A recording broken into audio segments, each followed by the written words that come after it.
খুলে দিই আপনাকে।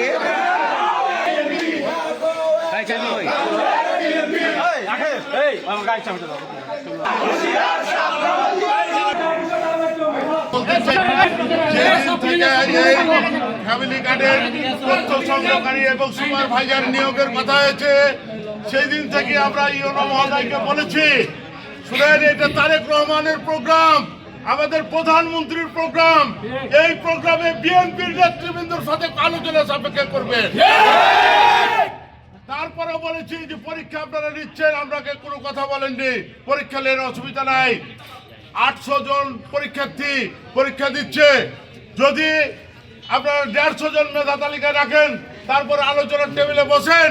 আসলে আমরা আওয়ামী লীগের দোষর এবং যারা এই আমাদের কর্মসূচির বিপক্ষে ছিল, এই ফ্যামিলি কার্ডের বিপক্ষে যারা কথা বলেছে, তাদেরকে আমরা প্রধান কোনো দায়িত্ব দিব না। এটা হয়তো হবে বিএনপির A group, B group, C group বলে কথা নাই। যেই গ্রুপ বিভাগ আমাদের বিএনপির হতে হবে।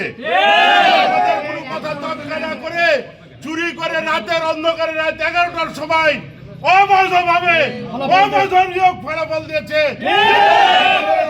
আমাদের নাচল থানার ইউনো সাহেব আওয়ামী লীগ এবং জামাত আমরা কোনো কর্ণপাত করে নাই।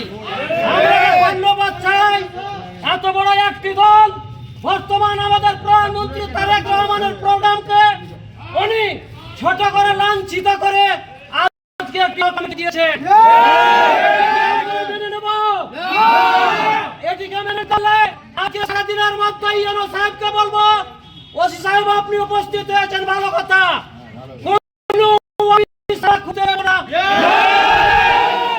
আজকে নাচল উপজেলায় যে সামনে আমাদের ফ্যামিলি কার্ড গ্রহণের জন্য তথ্য সংগ্রহকারী এবং সুপারভাইজারের নিয়োগের কথা চলছিল, সেই ঘোষণাটিকে রাতের আধারে, সেই আওয়ামী লীগের ভোটের মতো করে রাতের আধারে 12টার সময় ঘোষণা। আমি আজকে এই মঞ্চ থেকে এটা তীব্র নিন্দা জানাচ্ছি এবং এটার তীব্র প্রতিবাদ করছি। যোগ সাজস করে বিএনপিকে অবহেলিত করার জন্য, তারেক রহমানের নেতৃত্বকে অবহেলিত করার জন্য যে পায়তারা আজকে ইউনোর নেতৃত্ব হয়েছে, সেই নেতৃত্বকে আমরা ঠেকিয়ে দেব। কোনোভাবে এটার আমরা সফল হতে দেব। তাদেরকে একটা সুযোগ আছে, কিন্তু উনি একতরফা হবে রাত্রে 12টার সময় ঘোষণা করছেন। আমরা এই ফলাফল মানি না, এই ফলাফল বাতিল করতে হবে। যতক্ষণ পর্যন্ত এই ফলাফল বাতিল না হবে, ততক্ষণ পর্যন্ত ইউনো সাহেবকে এই ঘরে এবং প্রশাসনিক কাউকে কাজ করতে দেওয়া হবে না।